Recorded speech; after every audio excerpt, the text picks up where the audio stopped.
Look, I do enjoy fiction. Yeah. I mean, I did grow up as a writer. Yeah. Harry Potter, did you read that? I did enjoy the Harry Potter series, yes. The vampire books, did you read those? My daughter read all of those. Yeah, not Twilight. No? That's Okay. not my thing. But I think Twilight? it's important. Yeah, that's what we're You're not a talking about. Twilight guy? Not a Twilight guy.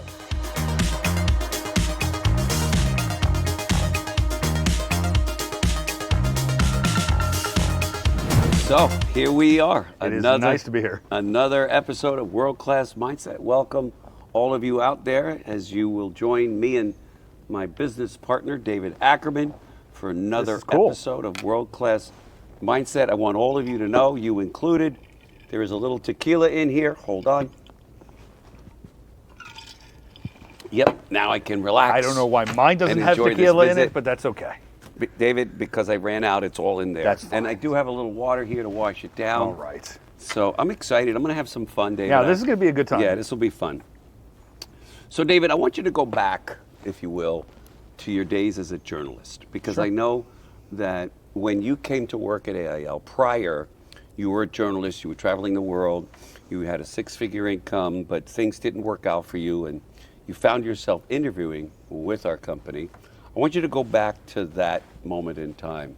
When was that, and what was your mindset? It's a great place to start, and it's funny, watching World Class Mindset and working with you on World Class Mindset for a while now, it's interesting to go back and frame certain things where you were just telling a story before, now you start to understand more of how you're thinking. Okay. When I came to interview here, I had been through a bad opportunity that looked really good at first and ended up being with an owner of a company that was not good to work with, and I just had to walk away. And I realized at that point I never wanted to work for someone else ever again. I was never going to be able to truly achieve all my dreams if I was stuck with somebody else. So when I was interviewing here, it's kind of embarrassing to even talk about right now. I've told the story a few times, but Jenny and I, my wife, we were looking at opening a Blockbuster franchise. This was in the beginning of 2003. So just for context, for everybody who's watching at home. If you did that, bro. Oh, it would be bad, right? It would be long since bad. We would have been way past bad at this point. But I love movies,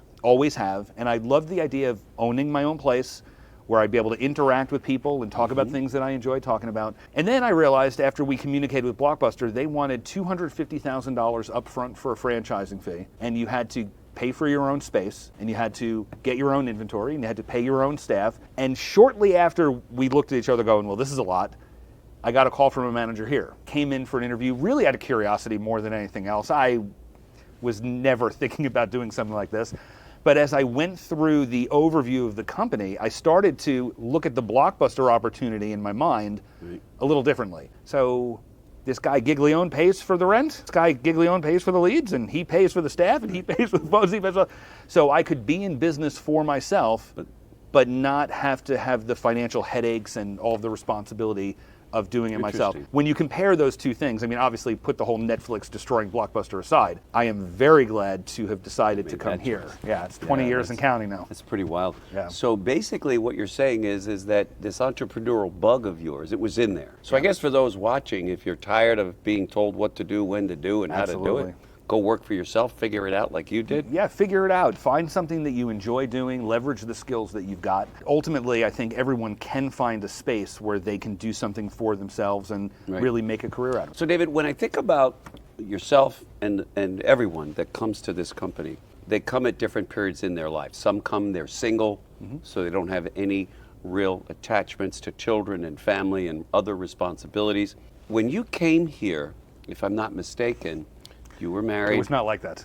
You had children, and so you carried a big load coming in here. And then you went on to come in here on straight commission, which obviously a lot of people, they're afraid of that. My question to you is, support at home, how important was it? Did you get support at home? How did Jenny feel about what you're doing, and what role did she play as you launched into this whole new stratosphere? My kids were 3 and 1. We had just moved into a house that we bought based on the six-figure income that I was making at my last job. And I walked away so abruptly from my last job that I actually had to work out a deal with this guy that he would keep me on the payroll technically until I closed on the mortgage. So I had a lot of confidence I was going to be able to find something quickly, which didn't happen. But it's interesting because a lot of people who meet me today, it's no different when they meet you today, they just assume that you woke up like this, Yep. that the journey was always amazing, and it was not. I had a massive financial pressure that we plowed through our savings, and we were at a point when I was interviewing with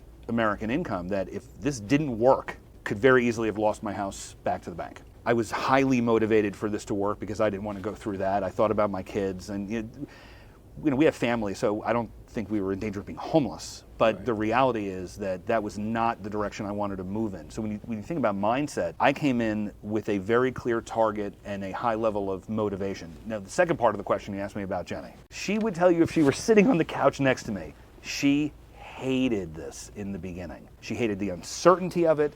She hated the change in the dynamic, and it was very tough in the beginning because she was taking on much more of a role of taking care of everything in my life. I didn't participate in things. Other members of the family were giving me a hard time.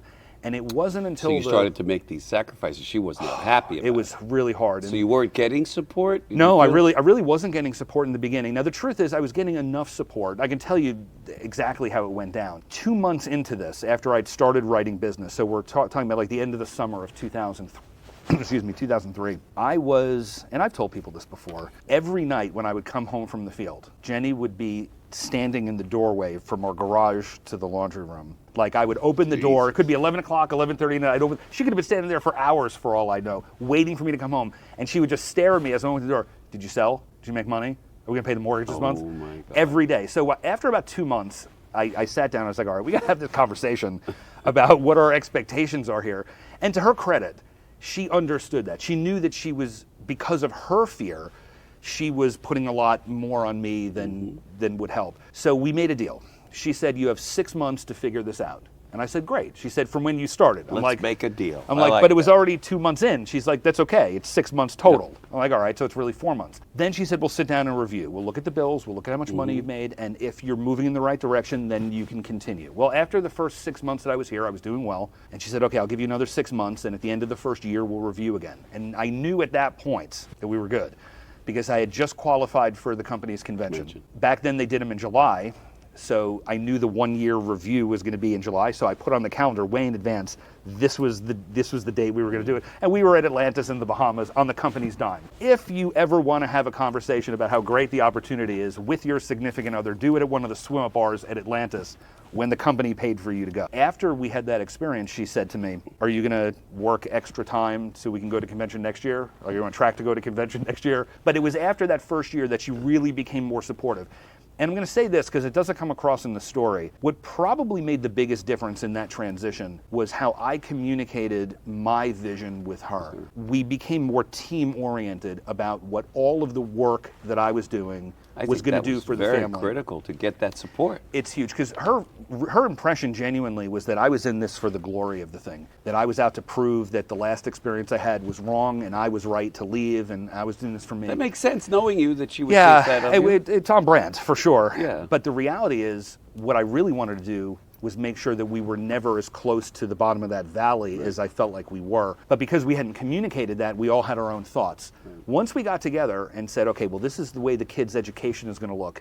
This is the way our trips are going to look. This is the way the future of the family is going to look. It made everything a lot smoother. So if I could make a suggestion to people who get into this business or any business like this, it's communicate with the people around you about how your work affects them. Because then they'll be part of the team. Then they'll encourage you. Yeah, instead of how come you're not with me doing this all the time, they're gonna be like, how come you're not working? Go work. I like that you're explaining this to everybody out there, because I don't think people understand the importance of support at home and getting that agreement and negotiating. Like you said, you negotiate. You're at convention, you're in sales. Now you're looking at this opportunity. You're saying, Eric and the rest of us here, we know that, you know, the opportunity to move into management is real. I want to do that. What was your motivating factor for going from sales to management? Because that's a whole new toolbox. The reason why I was very ambitious about leadership was my career. Like, we always reference my previous career as a journalist. The reality is that I was a reporter for a relatively short period of time. I became an editor. I was the London bureau chief for a news organization for a period of time. So I was more in leadership roles as a journalist than I was as like a on-the-ground beat reporter. So when I came to the interview for AIL, what the manager had told me was they saw the leadership positions on my resume, Right. and that Which was we what look attracted for. them, of course, and that's what would single out my resume. So when I came in, I had never done sales of any kind. So to me, the entire purpose of my being here was to be in leadership. It wasn't to be, I wanted to skip sales. So I'm going to tell you something that I don't know. I told like trainees this, and I've told agents and managers, I don't know if I ever shared this with you. I came in for my interview with my senior manager. I sat down with him, went through the whole thing, and went through everything and said, well, this is going to be great, and I think you'll be great at this, and I know that you want to move into leadership. I'm like, I do. In fact, I think you should hire me in this position, Master General Agent. I didn't know A little what arrogant, I didn't know what the process maybe was. A little bit arrogant. So he said to me, this is really valuable to understand, no matter where you're coming from in your life. And he said, well, of course we can do that. And I said, fantastic. Of course you can. I was feeling very good about myself. And he said, but I just have one question for you. I'm like, shoot. He said, the first time you have an agent on your team who's with a client and they get stuck and they call you for help, what are you going to tell that agent? I can only imagine the look on my face sitting across from him. I'm sure you said something. I didn't. I actually got stuck in sound effects, just like gurgling noises, because I had no idea. And the reality is, when we bring people in, and now of course I know, the idea is to teach them the business from the ground up, so that when they're in leadership, they can share their experience with people to help them. I wouldn't have had any of that experience, so how could I help someone if I had never done it? If you're going to move up, you have to first identify with, relate to, and understand what the people over here are going through. Absolutely. And so without that, you're not able to lead them, because in their mind, what can he tell me? He's never done my job before. Right? It was crucial. Now that being said, my attitude was still my experiences in leadership, my successes in leadership. I wanted to work for myself, so my vision of that was ownership. So that's what propelled me mindset-wise to really give everything I had to get promoted quickly, to do everything that I needed to do. And it may sound silly to say this, but I'm a poster child for what we try to teach people. I asked Jeff if I wanted to get promoted, if I wanted to make this much money, what do I have to do? And he said, this, this, this. I said, okay. I do this, this, and this is where I'm going. He said, yes. I said, okay. And I just went out and I did it. And it was that simple to me. So as I hear you, and I know your journey because we've been together for It's 20 years plus almost now. 20 years now. Yeah. What did you do when adversity hit? Everybody thinks it's a straight ride up to the top. I know that you started, you were counting pennies, you were broke, now you're a multimillionaire. So great, everybody wants that. How did you handle those adversities? What's your mindset when it comes to adversities? If I were to talk about the biggest adversity I had before becoming your partner and being an owner, there was a period of time after I'd been in the business for about 3 years. I was at that senior level, master general agent, found myself increasingly frustrated because I felt like the team wasn't listening, they weren't following, they started going in their own directions, and I was trying to bring everybody back and corral them. And the mistake that I made, that I just couldn't see at the time, was that it was my fault. I wanted to blame them. I think a natural tendency of people is to blame others because you're the hero of your own story.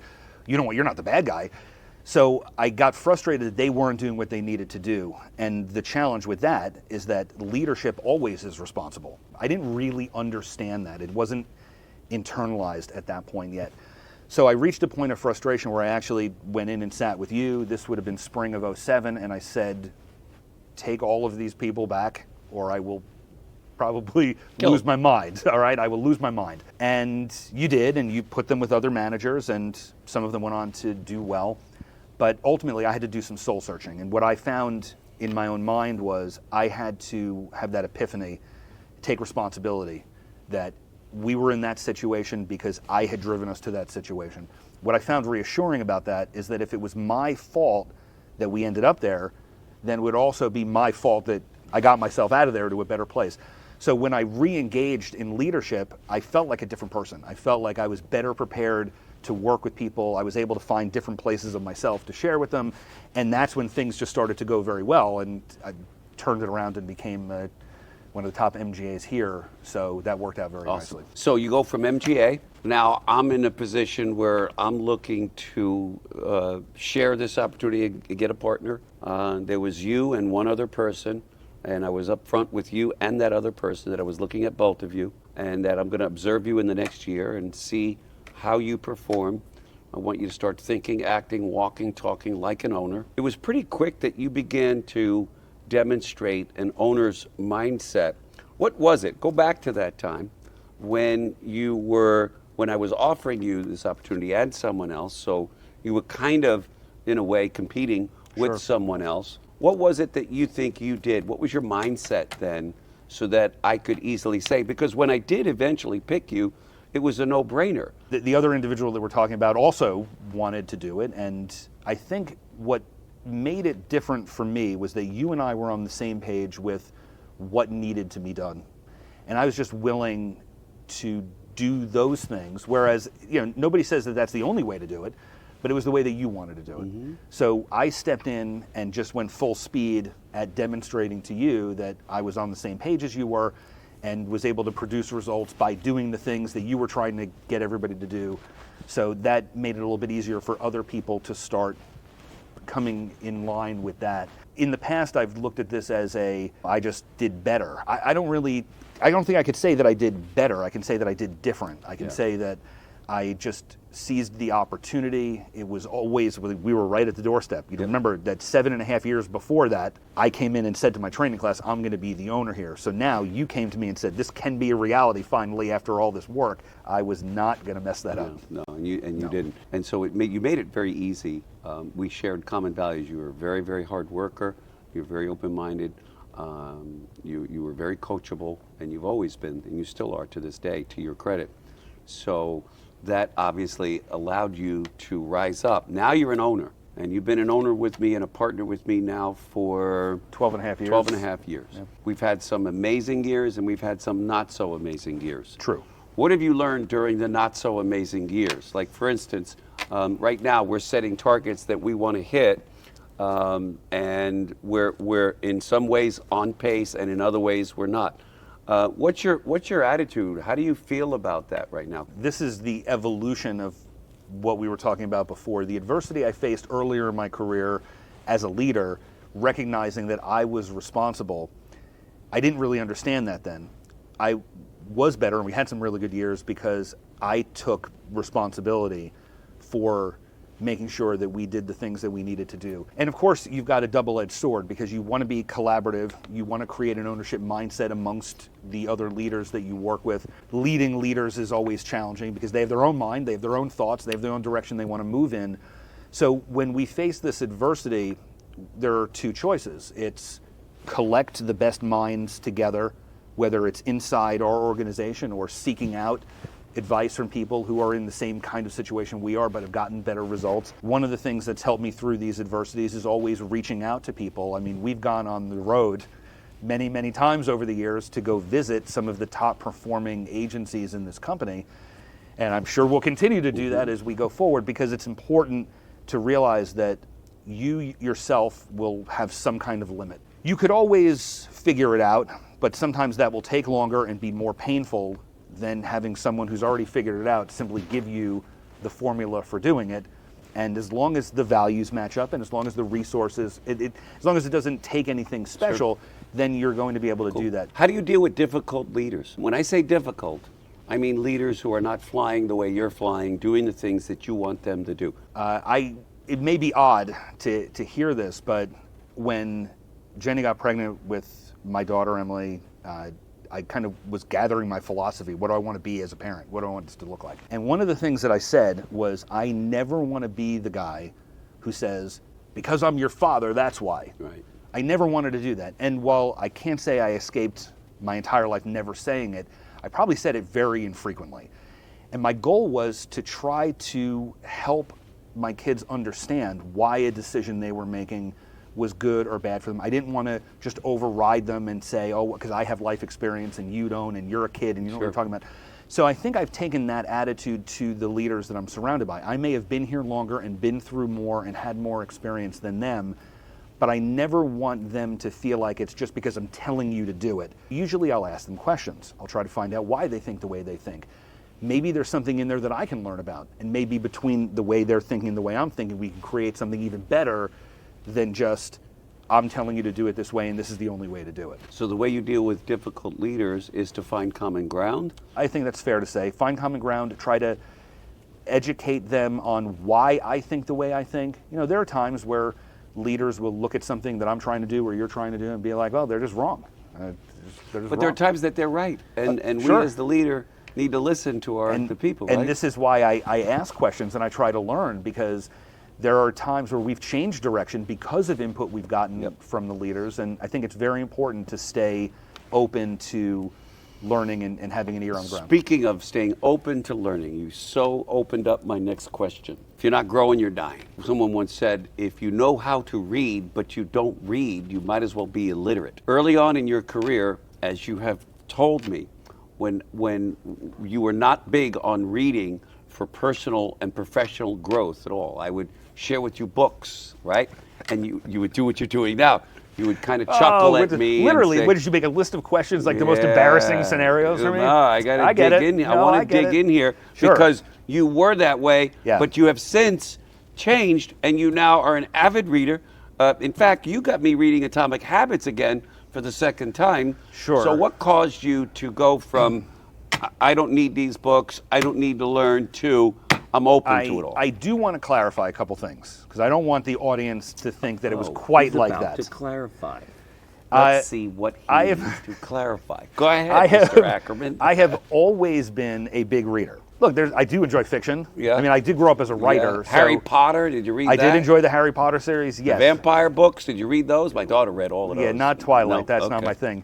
But I think Twilight? it's important. Yeah, that's what we're talking about. Guy? Not a Twilight guy. But what we're talking about here is, I wasn't sold on the quote-unquote self-help types of books. Isn't that what people look at them all as? Yeah, I think largely, but it wasn't even there that we had that conversation. And I'll remind you where this question really comes from. What I think is important here is that when I was in training, you came into our class and taught us about affirmations. Now, my gut response to what you said was very negative, because I was a very practical person, and still am, by and large, a practical person.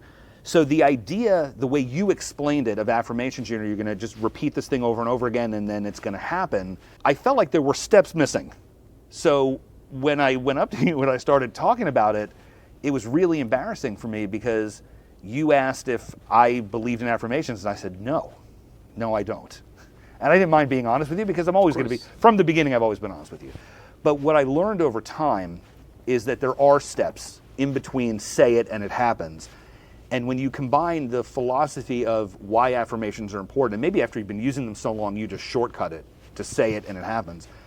Once I was able to fill in the blanks, that, okay, I say it, I start to believe it more, I talk about it more, my mind starts to drive me in that direction, my actions then line up with that, and then, oh, lo and behold, my results line up with all of it because I'm doing the things that I need to do. When I started to understand more of how it functioned, I became a huge fan, as you know, and I do often, we will always zap each other books that we're reading and check this out, and if you send me something 4 seconds later, I've got it. Did you get Disruptive Thinking? Yes. Come on, all of you out there. So, get Disruptive Thinking by T.D. Jakes. Sure. Great body of work. Go ahead. Yeah. So I think that it's valuable because, again, there are some great thinkers out there who don't even have to be in our business, but we can learn a ton from examples that they bring, thoughts and philosophies that they bring. To fast track yourself to failure, put yourself on an island. Think that you're the smartest person in the room. Think that you have all the answers.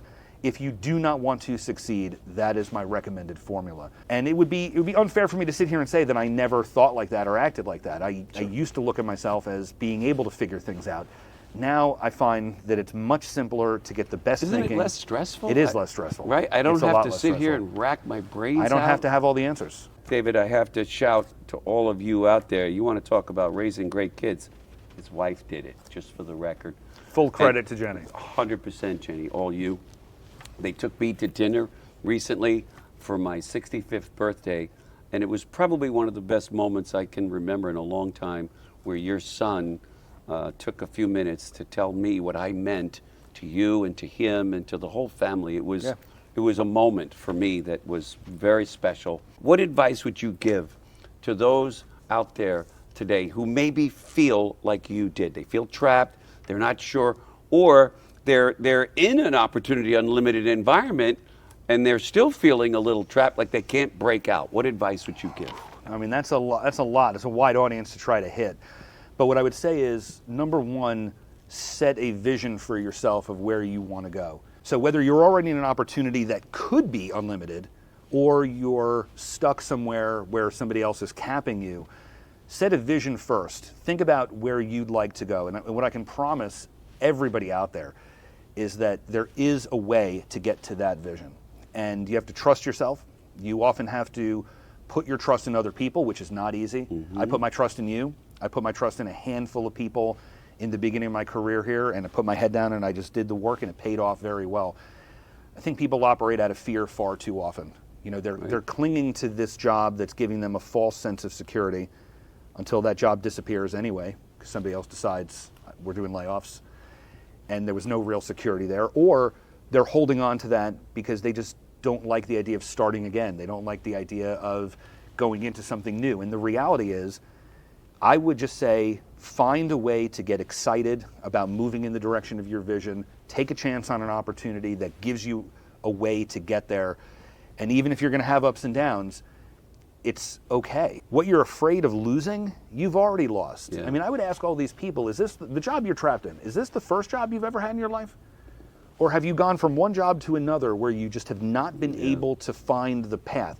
What I've said to everyone I've ever interviewed here is, if what you're doing now has you on the path to where you want to go, keep doing what you're doing. But if you've realized, as most people who we encounter have realized, is that that path is no longer, it's a wall, it's like a hedge maze, and you can't go any further, well, then it may be time to look at a different direction. When I think of your answer and I think of this quote, trapped, I think of the word fear. I think fear is very dominant inside a lot of us, some of us less than others, because we've replaced fear with faith and hope. Sure. So how do people go from being afraid of making a move to having hope and faith? My goodness. How do they go there? I'll share a story, just kind of circling all the way back to the beginning. When I was coming to the decision of starting here, I was very agitated because I'd never done anything like it before.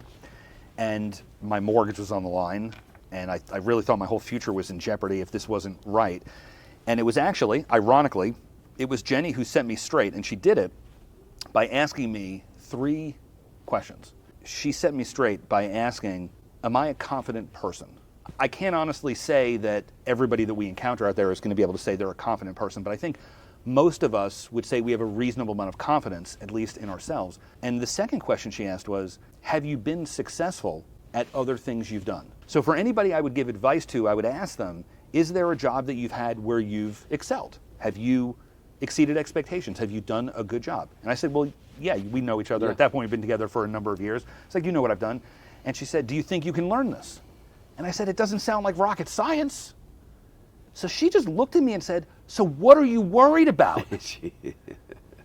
And it actually occurred to me that I was getting in my own head about this when I could untangle it very easily by breaking it down to its simple elements. So when it comes to that, my advice is get out of your head.